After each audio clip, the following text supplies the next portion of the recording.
Excuse me. Freddy Krueger here,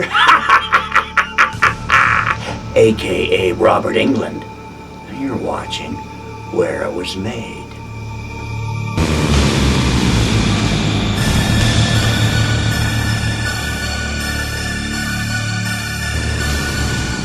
Hello, kiddies. It's your old pal Freddy here to take you around to my old stomping grounds.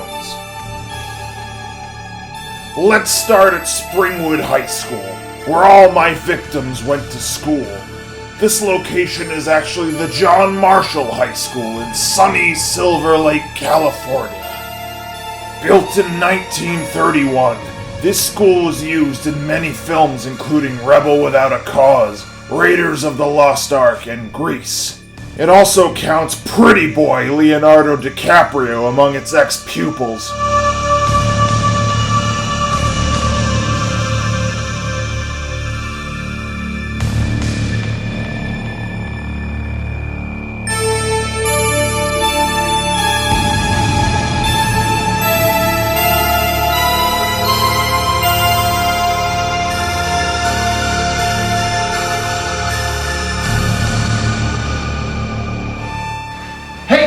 Where's your pass? Screw your pass. Hey! No running in the hallway.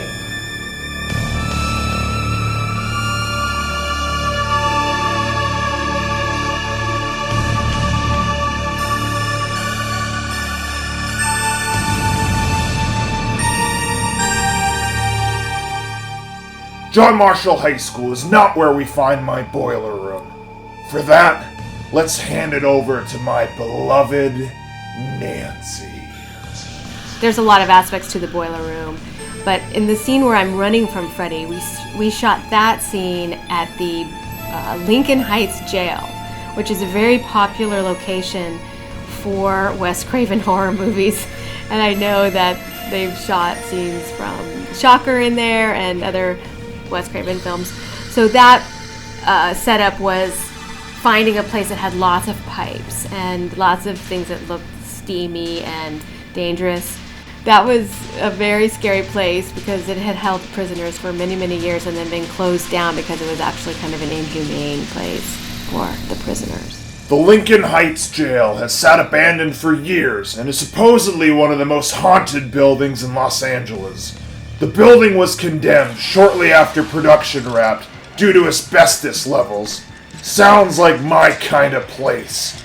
The prison once held infamous mobster Al Capone. Come to Freddy.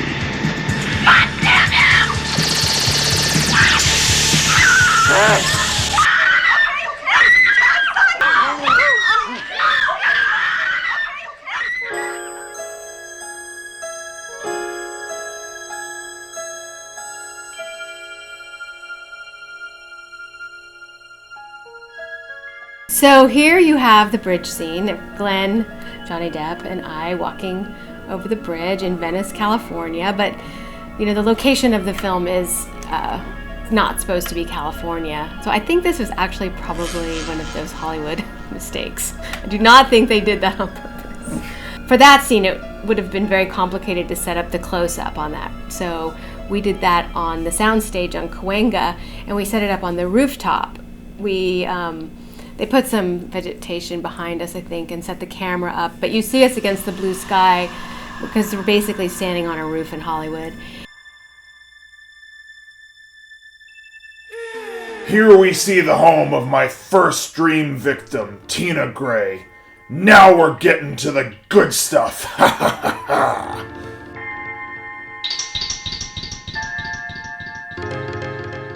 Her house is located at 620 Millwood Ave in Venice, California.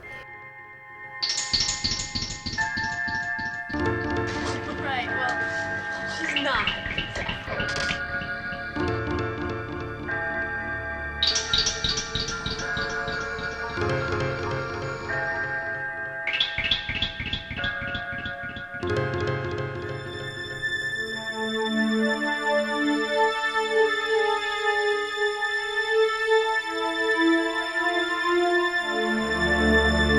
Right behind the house is the alleyway where I hunt Tina down. Good memories.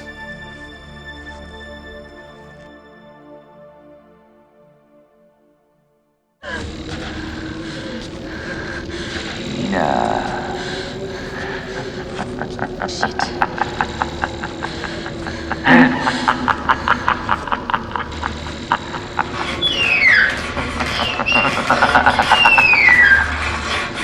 Please, God.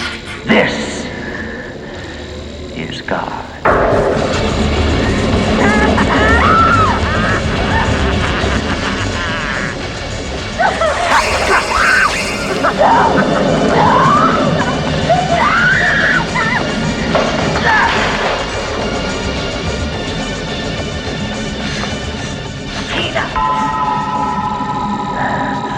Watch this.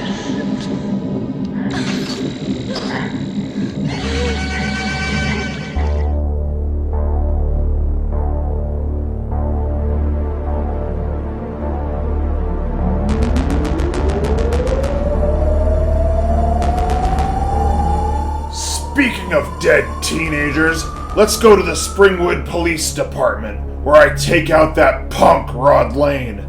This building is actually the Cahuenga branch of the Los Angeles Public Library. You won't find any jail cells or policemen in here, just a bunch of book jockeys. Her name was Tina Gray. It's her home. Father abandoned 10 years ago. Mother's in Vegas with a boyfriend. We're trying to reach her now. What's the coroner got? Something like a razor was the weapon, but nothing was found at the scene.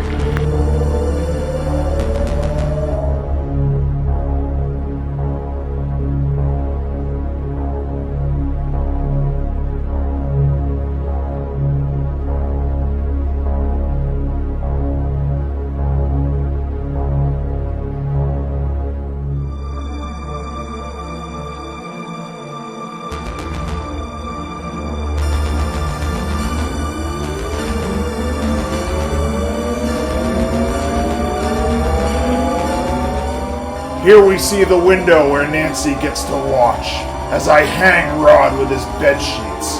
Sweet dreams, kid.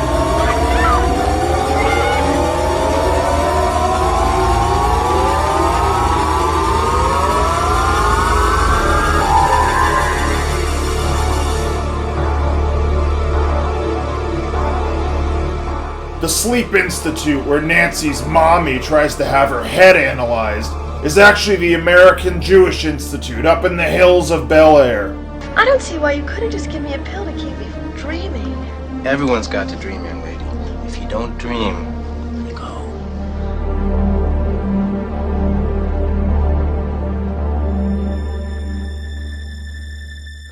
It's here where Nancy discovers that she can pull me out of her dreams and try to kill me. Good luck with that one. I brought something out from my dream. Where did you get that?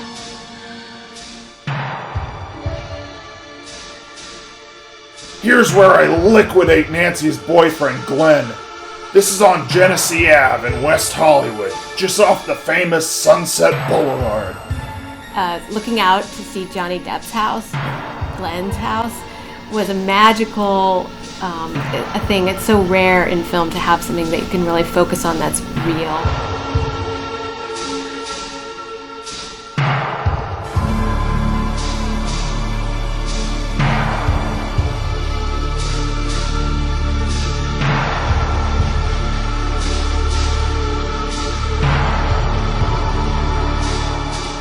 This house is currently being remodeled.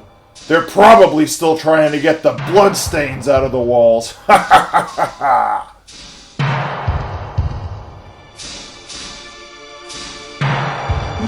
So the Elm Street House, the White House with the blue door, is probably my favorite location only because it's become such an icon of the film.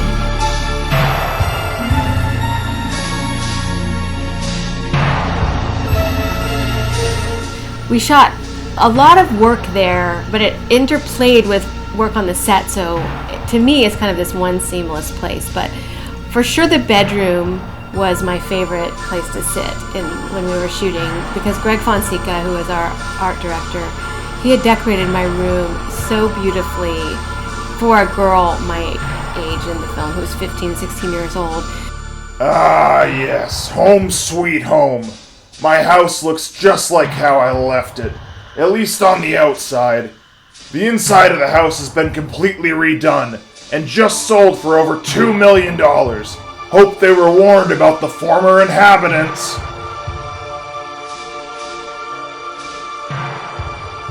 That's it for this episode.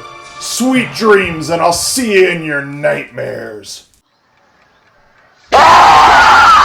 Ah! Oh.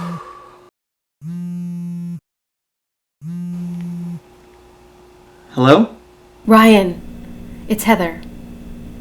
Whatever you do, don't fall asleep.